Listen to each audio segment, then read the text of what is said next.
Sejam bem-vindas e bem-vindos. Eu sou a professora Giovana e hoje a gente vai falar um pouco sobre soma de convolução. Essa aula foi feita com base no livro do Oppenheim, Sinais de Sistemas, especificamente o capítulo 2.1. Nós vamos começar falando, primeiro, a respeito de alguns conceitos bases que são importantes para o entendimento da soma de convolução. O primeiro deles é o deslocamento no tempo de um sinal, mais especificamente um sinal discreto no tempo, dado por xn, que é representado por esse gráfico. Para eu deslocar esse sinal no tempo, a minha equação representando esse novo sinal é dada por x' de n igual a x de n menos k, sendo k uma constante que representa o período de deslocamento que eu quero dar. Se o meu k for positivo, eu tenho um sinal em atraso, e esse gráfico ele vai ser deslocado à direita. A minha equação fica continua sendo x de n menos k, x' de n. Se eu quero um avanço do meu sinal, o meu k tem que ser negativo. Em avanço, o meu gráfico vai ser deslocado à esquerda. E minha equação desse meu novo gráfico vai ser igual a x de n menos k, então vai ser x de n mais k. Essa é a representação do deslocamento do tempo de sinal. Outro conceito que a gente precisa relembrar é o do impulso unitário. Impulso unitário é um sinal que é diferente de zero apenas no instante zero. No instante zero, o valor desse nosso gráfico aqui vai ser igual a 1. Então, essa é a representação do impulso, também chamado de delta de Dirac. Às vezes vocês vão poder encontrar com esse nome, porque foi criado pelo Paul Dirac. Outro conceito importante saber para entender a soma de convolução é a representação de um sinal através de um impulso unitário. Essa representação se dá através da propriedade seletiva do impulso unitário de tempo discreto.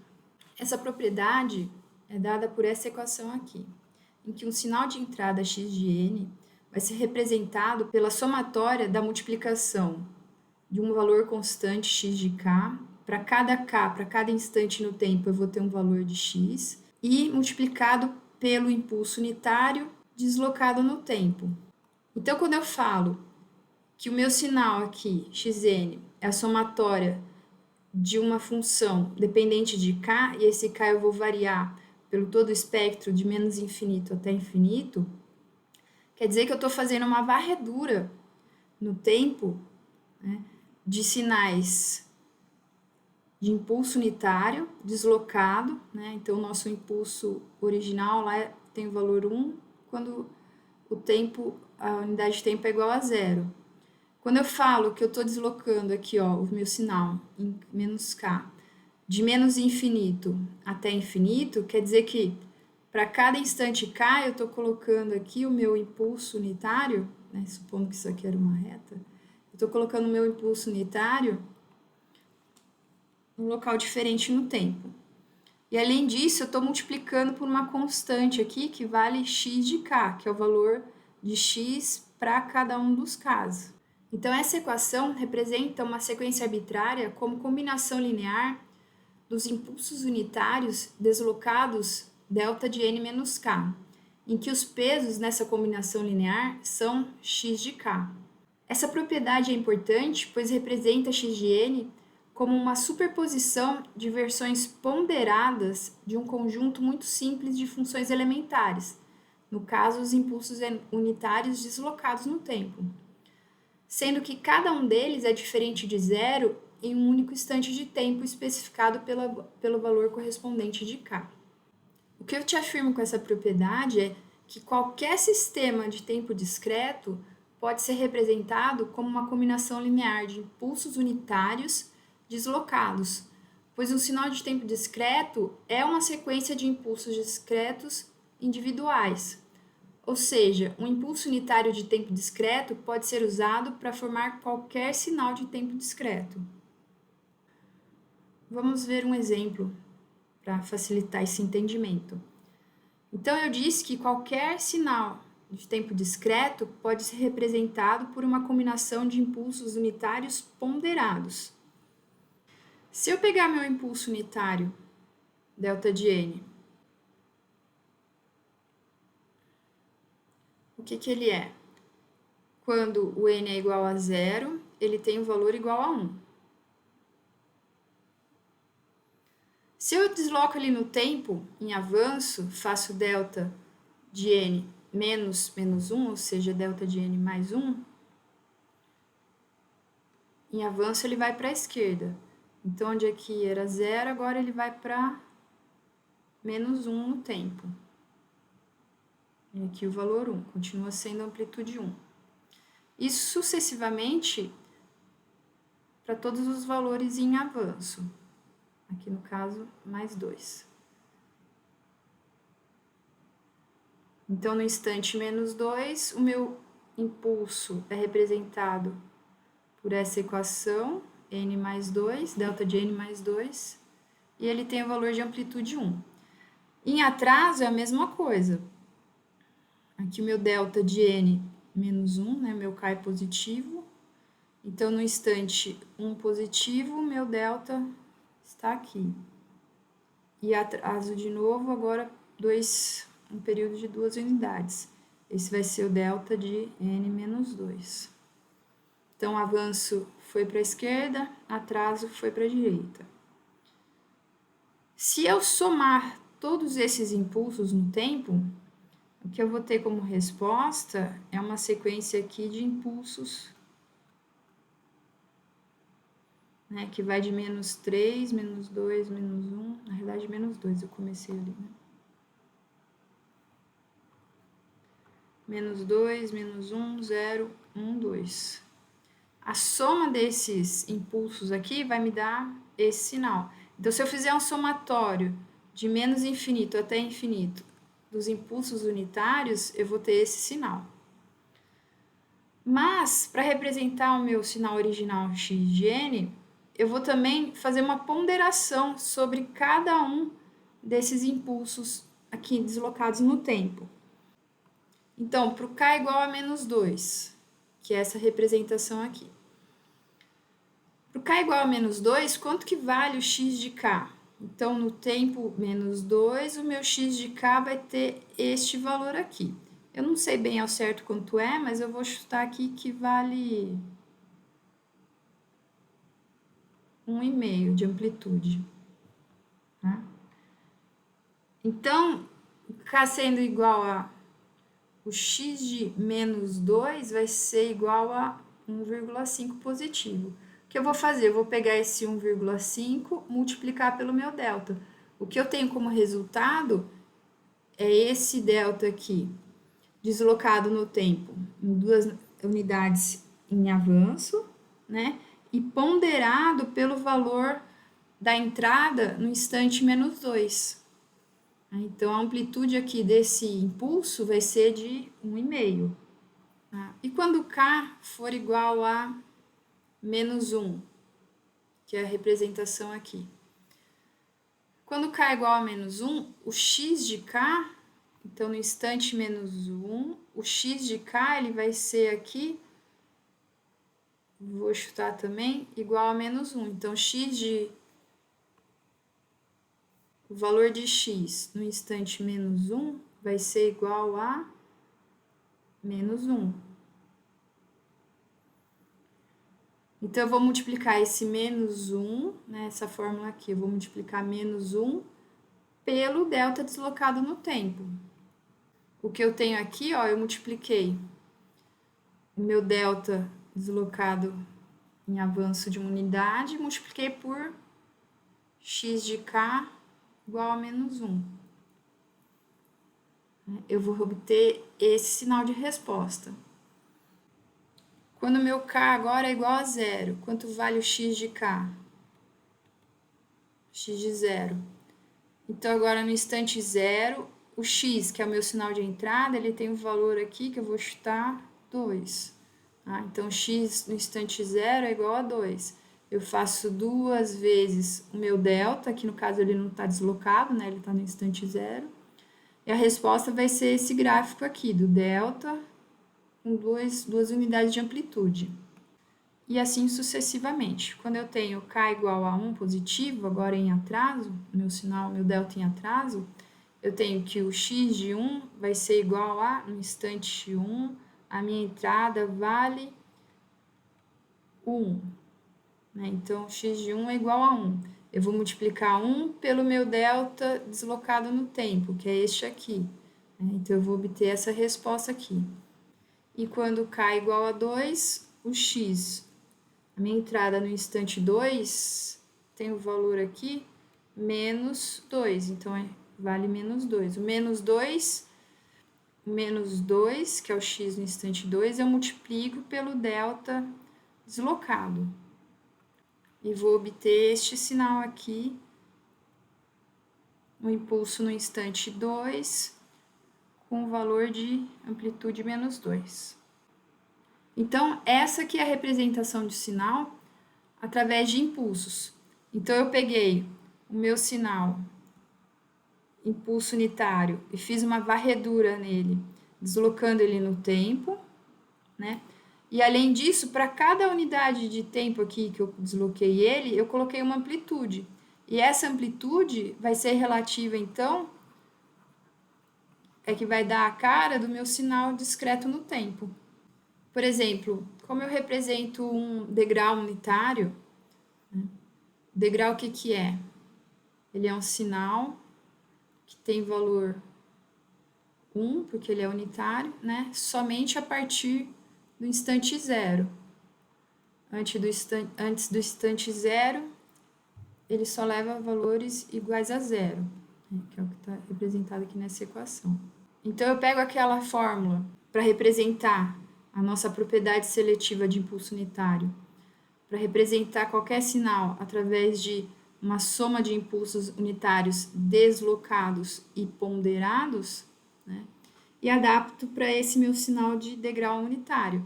Porque o degrau unitário ele só vai ter valores a partir de zero, né? Então, é só colocar aqui a nossa somatória iniciando em zero.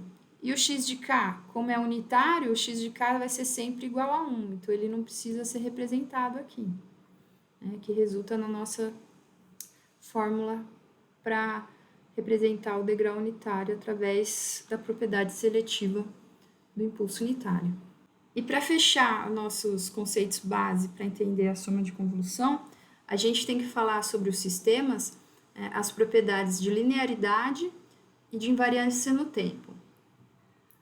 Através da propriedade da linearidade, eu consigo afirmar que qualquer sistema linear apresenta a propriedade de superposição, que essa superposição é composta por 2 outras propriedades, a homogeneidade e a aditividade.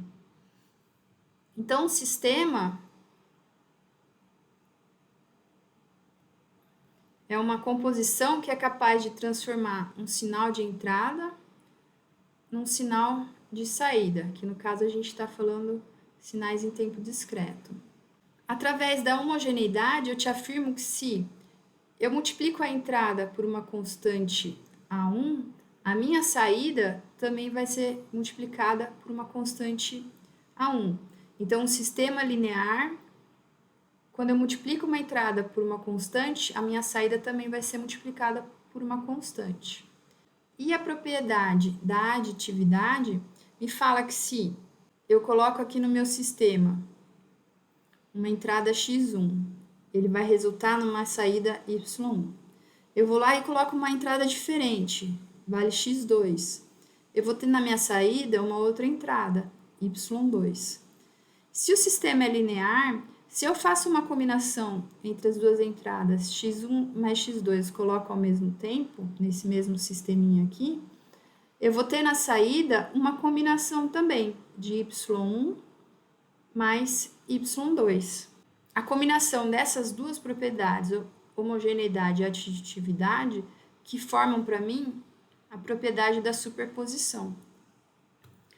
Então, a minha entrada pode ser um elemento composto pelo somatório de várias outras entradas x1, x2, x3 e assim por diante, multiplicadas por algum fator de ponderação. A minha saída vai ser as saídas correspondentes a cada uma dessa entrada, a combinação entre elas, e também multiplicadas pelos mesmos fatores que as entradas foram multiplicadas. Lembrando que a gente acabou de falar que a gente pode representar um sinal de entrada, x de n, em termos de uma combinação linear de um conjunto de sinais básicos, no caso os impulsos unitários, então a propriedade da superposição nos permite que sistemas lineares tenham sua saída representada também como uma composição em termos de suas respostas a esses sinais básicos de entrada. Então, a resposta de um sistema linear a x de n será a superposição das respostas ponderadas do sistema a cada um dos impulsos deslocados. Outra propriedade importante dos sistemas é a invariância no tempo. A propriedade da invariância no tempo nos diz que um sistema é invariante no tempo se o comportamento e as características do sistema são fixos ao longo do tempo, ou seja, se eu coloco um deslocamento do tempo no sinal de entrada, isso vai resultar também num deslocamento no tempo, no mesmo tempo, ou seja, idêntico, no sinal de saída. Então, matematicamente, né, se eu coloco uma entrada sobre um sistema que é invariante no tempo, e coloco uma defasagem agora, um deslocamento no tempo, deslocamento nesse sinal de entrada. A minha saída desse mesmo sistema, ele vai ter o mesmo deslocamento no tempo que teve a minha entrada, no caso aqui do período t. Então, com a propriedade da invariância no tempo, as respostas de um sistema invariante no tempo aos impulsos unitários deslocados no tempo são simplesmente versões deslocadas dessas respostas. Com a união dessas duas propriedades, a linearidade e a invariância no tempo, é possível desenvolver uma caracterização completa de qualquer sistema LIT, linear invariante no tempo, em termos de sua resposta ao impulso unitário. Essa representação é a chamada soma de convolução. Ou seja, a soma de convolução é a representação de um sistema LIT discreto em termos de sua resposta ao impulso unitário. Mais para frente, quando a gente falar integral de convolução, ela também vai ser a representação do sistema LIT, só que esse sistema agora contínuo no tempo, em termos também de sua resposta ao impulso unitário contínuo no tempo. Então, a superposição permite para a gente escrever a resposta da entrada x de n como uma combinação linear das respostas aos impulsos individuais deslocados. Então, se soubermos qual que é a resposta de um sistema a um conjunto de impulsos unitários deslocados, a gente pode construir a resposta a uma entrada arbitrária, qualquer. Matematicamente, a gente vai representar assim. Então, a nossa entrada, x de n, a gente está representando ela pela propriedade seletiva dos impulsos, que é feita pela somatória dos valores de k no tempo, ponderada por uma amplitude x de k em cada instante de tempo e pela varredura dos impulsos unitários deslocados no tempo. Essa vai ser a forma de representação matemática da minha entrada. Então, o que eu quero dizer aqui é que se o meu sistema S é colocado, no meu sistema S, na minha entrada do meu sistema, é colocado um impulso unitário, na saída eu vou ter uma resposta, que aqui eu vou chamar de H de N. Se acontece de na minha entrada eu colocar um impulso deslocado, H de N menos K, na saída eu vou ter também uma resposta deslocada no tempo. Uma resposta correspondente a essa entrada deslocada no tempo. Se eu multiplico a minha entrada por um valor x de k, uma amplitude, a minha saída ela também vai ser multiplicada por x de k. Matematicamente, se eu fizer uma varredura, então, do meu sinal, fazer a representação do meu sinal de entrada como uma varredura aqui, de K de menos infinito até infinito, de x de K, o delta deslocado, a propriedade da superposição, com a propriedade da superposição, eu consigo escrever a saída também como uma combinação entre as respostas a cada impulso de entrada, né, ponderada da mesma forma que a entrada foi ponderada aqui por x de k. Então, o h de k ele vai denotar a resposta do sistema linear ao impulso unitário deslocado de delta de n menos k. Um exemplo mais visual, eu tenho aqui um sinal de entrada x de n representado por este gráfico. Então, ele vai ter valores diferentes de 0 no instante menos 1, no instante 0 e no instante 1.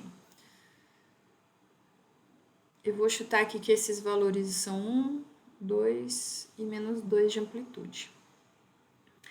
Aqui eu só estou representando, por exemplo, aquela propriedade da seletividade, né?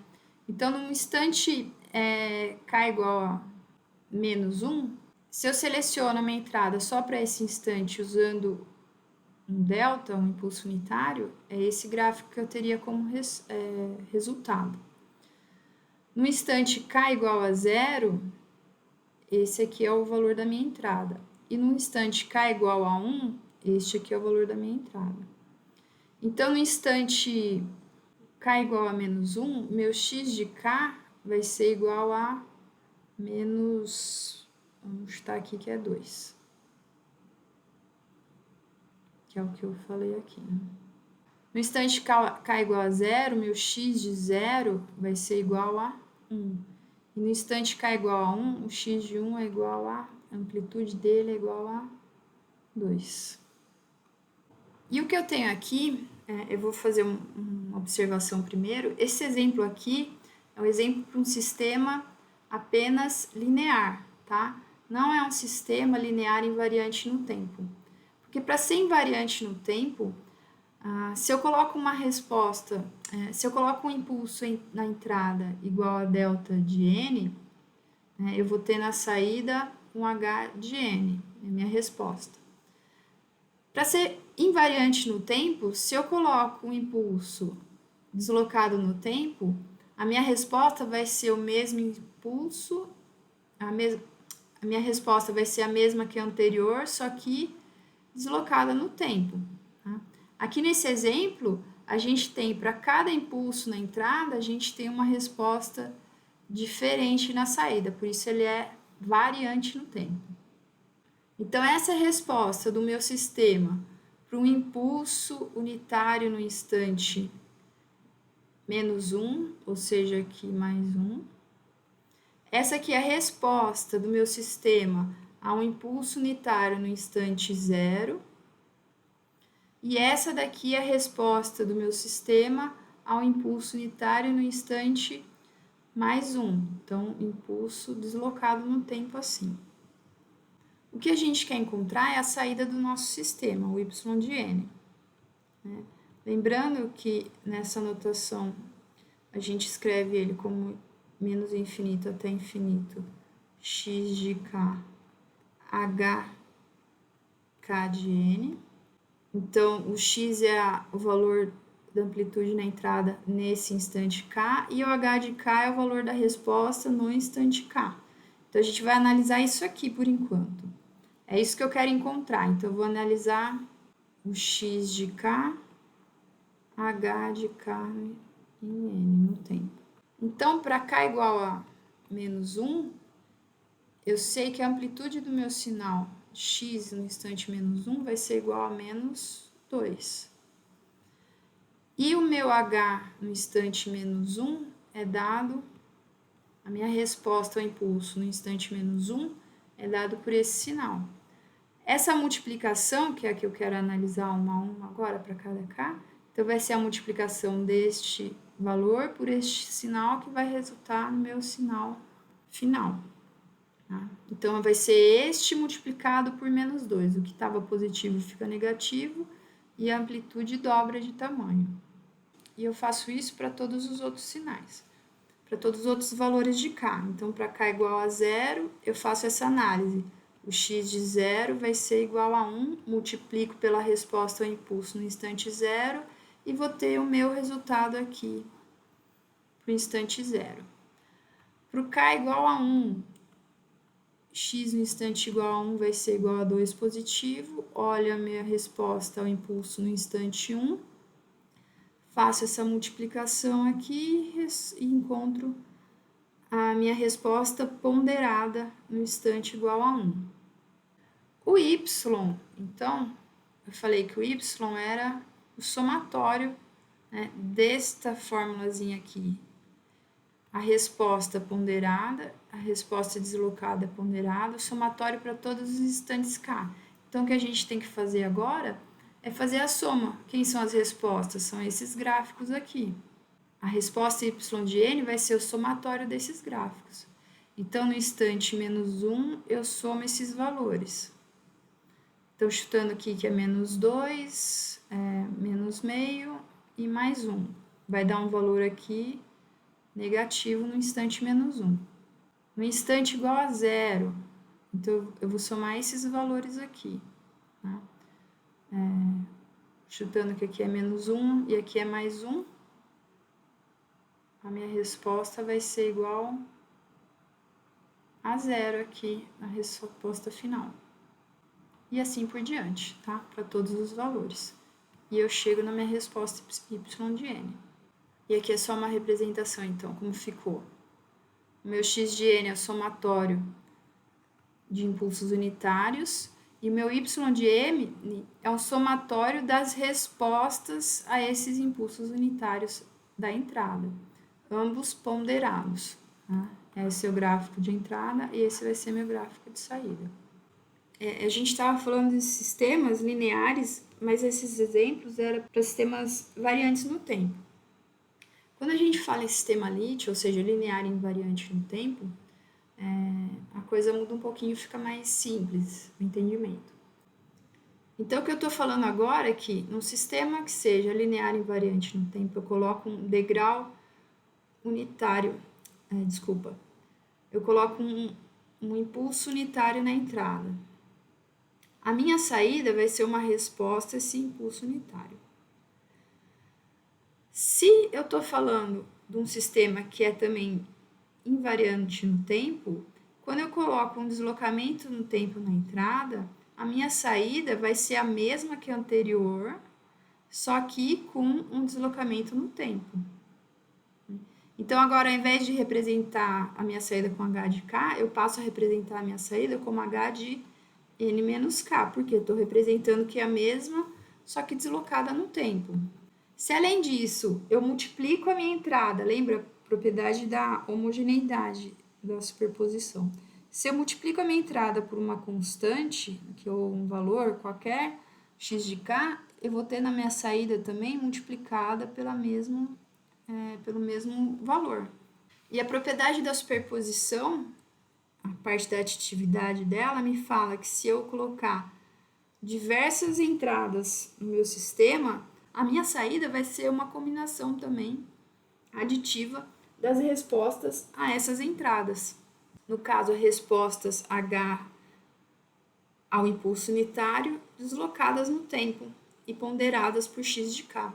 Então, a minha equação de saída, né, ela fica representada assim agora. Somatório de menos k igual a menos infinito até infinito, x de k vezes h de n menos k.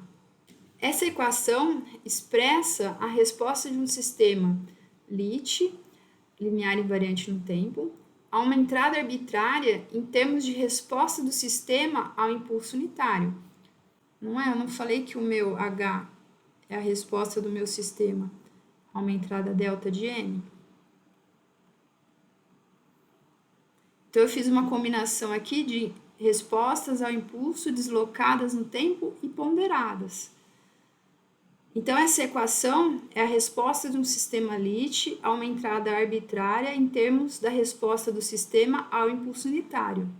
Daí a conclusão de que o sistema LIT é totalmente caracterizado por sua resposta a um único sinal. Isso é a sua resposta ao impulso unitário. Né? Olha a importância disso. Eu estou dizendo que se o meu sistema é linear e invariante no tempo, Eu consigo caracterizar completamente ele sabendo apenas a resposta dele a um impulso unitário. Olha a importância disso. Essa caracterização, né, essa equação é o que a gente chama de soma de convolução ou soma de superposição. Tá? Então, é dada por essa equação que a gente acabou de falar. Uma forma de representação simbólica da soma de convolução é dada por essa aqui, que a gente faz a entrada, convolução, né, coloca um asterisco, vezes a resposta ao impulso.